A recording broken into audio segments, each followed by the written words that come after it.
Hello and welcome back to the Dune Minute Podcast, your place to dive deep, minute by minute, into the cinematic adaptation of Frank Herbert's world of Dune.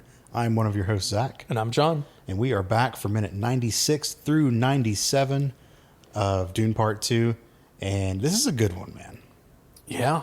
I think the next two that we're going to get are going to be some pretty good ones, at least. The next three, we're getting some good minutes this week. We're gonna have a fucking kind of banger week. If all right, so last week, we shouted on a lot of things. This week, I think last week we said that this week might not be able to redeem itself. I kind of disagree. Okay. It's a lot of exposition this week, though. Definitely not a action-packed week. No. So we pick back up with that blurry silhouette from the end of yesterday's minutes, and we figured out who it is. It is Gurney looking through some binoculars. Nope. There's two lenses. He's only using one of them, but there are two lenses. Okay, so there's... If I had to guess, the top one, which is significantly smaller than the bottom one, is most likely a rangefinder. Sure. Okay. Well, we don't know, but there are two knocks, so I'm calling them binocs. But it's the same device that Paul used when we first got his reveal of his eyes of Ebad. I didn't see the second scope on those. It's there. Okay. All right, so a monocular, a looking device. A looking glass? A looking glass, yes. And Paul's beside him. And Gurney points out something and hands the specs over to Paul. Yep. And we get to see a very small... It's like a cave in the cliffside. I called it like a cutout, a cave. Yeah, something like that. Completely inconspicuous. Yeah, just looks like everything else around it. And so as Paul's looking at this cutout in the mountain, we hear from off screen someone say, "It's right under everybody's noses." And we kind of get a wider shot of the group here, and Chani and Stilgar are with them. So this is the very unceremonious meeting that we get on screen of Gurney and Stilgar. Which is also part of why we decided last week to rank last week's episodes very low. Yeah. So just, I would have loved to have actually seen the meeting. Maybe they filmed that and that was just something that got cut. Who knows? Yeah. Anyways. And Stilgar, you alluded to this last week, but Stilgar just goes, or his contributions to this week's of minutes is basically laugh lines. Yeah. He just says, "Not clever." And Gurney's like, "That's the idea. No one would ever look there because it's obvious." And Stilgar just reiterates, "Not clever." Oh, now I do love to see sassy Stilgar again, though. We love sassy Stilgar. We love a sassy Stilgar. And Gurney gets a little sassy too, because he's like, "Well, did you find it?" And Stilgar's like, "I wasn't looking." Yeah. So, which is fun. I mean, this dynamic between Gurney and Stilgar is it's a very interesting dynamic. Spoiler alerts for later on in the series, they become really good friends. I hope that's something that, as they go into Messiah and as they go into Children, they definitely kind of foster more of. The only thing that concerns me is that Josh Brolin and Javier Bardem maybe don't want to keep doing Dune for many movies.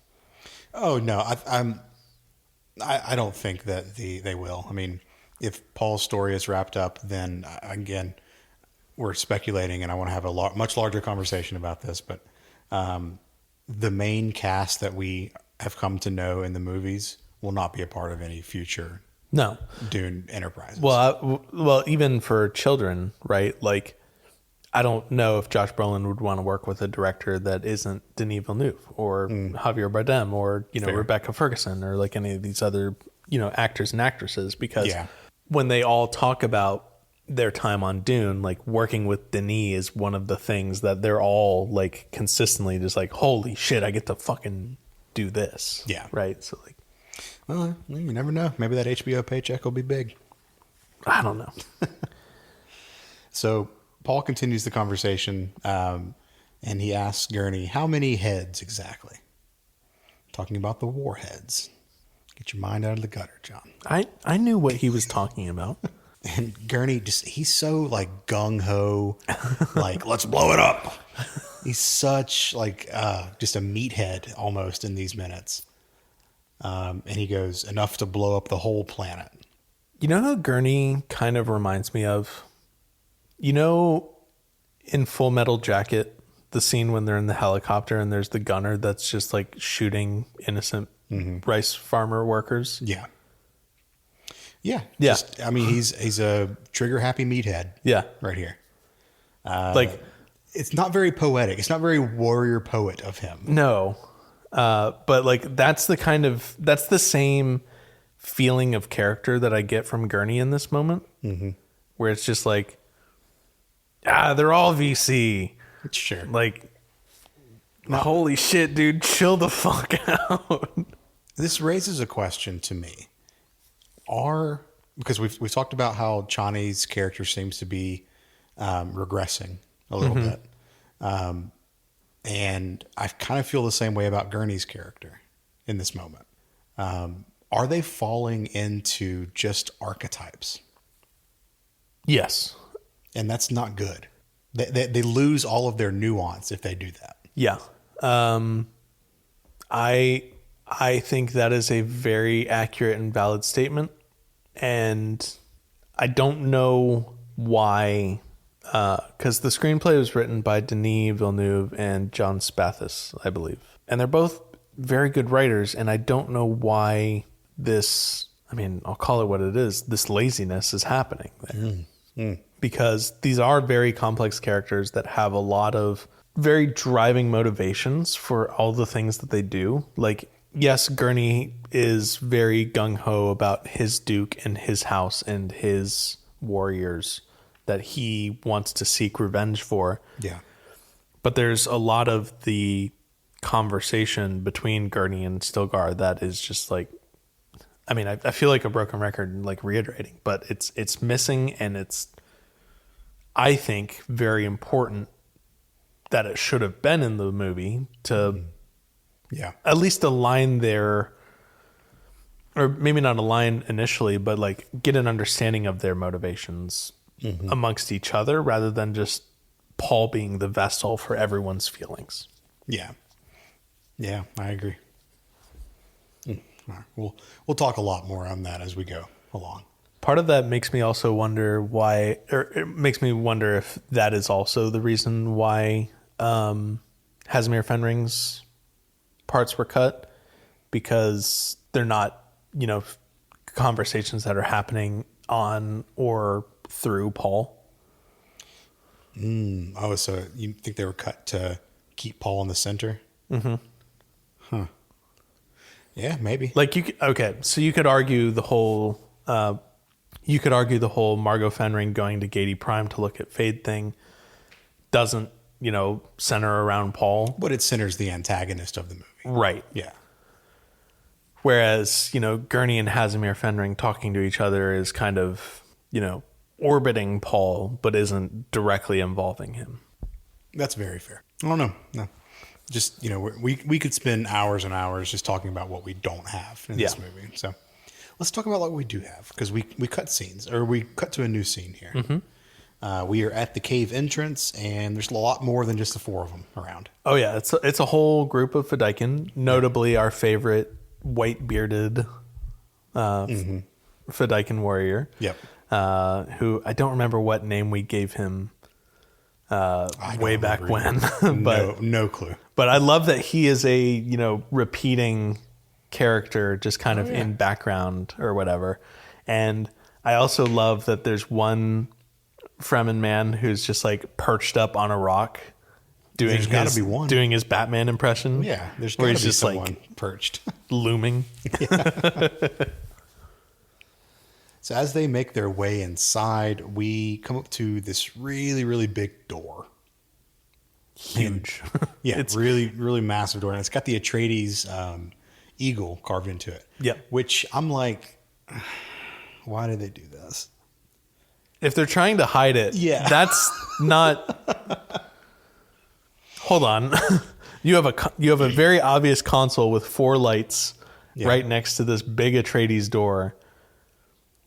And I wonder what's here. Oh, and it's like, okay, you don't think that the Harkonnen or the Sardaukar or any other, people that could come across this have the ability to carve through rock?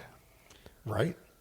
It just feels like, okay, so you put it behind the rock, sure, but even still, that's out in the open, and it doesn't look like there's any defenses to get to this door other than it just being slightly behind this rock face. Well, it's just under their noses, so they wouldn't look for it. But what if they did? It's just, it's so silly. Yeah. Like, you could still have the four-finger lock, which we'll talk about more tomorrow, but have it just at an innocuous place, at an innocuous rock face or something like that. Yeah. Like, that would have been fine. That would have honestly made more sense. And put the lock behind like a smaller rock that you can just lean up against it or whatever. Yeah. So that way the lights aren't just right there. We have hide keys. Hide keys exist in this universe. Now, we could hide a front door key in a rock. You can hide a front door key anywhere. Yeah. You can hide a front door key in a sock. That's true. I saw this and I was like, oh, well, that kind of defeats the purpose of hiding it if it's just going to, broadcast that, hey, this is something for the Atreides is right behind this. It just seems silly to me. Yeah. Doesn't seem silly to Chani, though, because the last scene that we get of this minute is her looking up at the door in like wonder and fear. She's kind of shakily breathing. And I don't know if that's just because like they just climbed up this rock face or whatever or what, or if it's just like the fear of the moment. But I think she's just full of apprehension and just anxiety right now. Her eyes are kind of darting around and everything. So yeah, that would make sense. Yeah. She's not, this is not something that she's used to. A new player has been introduced to the board, like I think I said last week, and she does not know what the fuck is going on.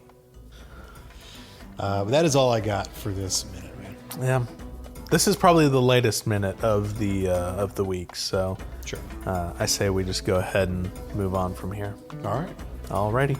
Well, the Dune Minute is online on Blue Sky. We are at duneminute.com, and you can email duneminute@gmail.com if you'd like to get in touch with us. We'll be back tomorrow with another episode, and we'll see you then. See ya.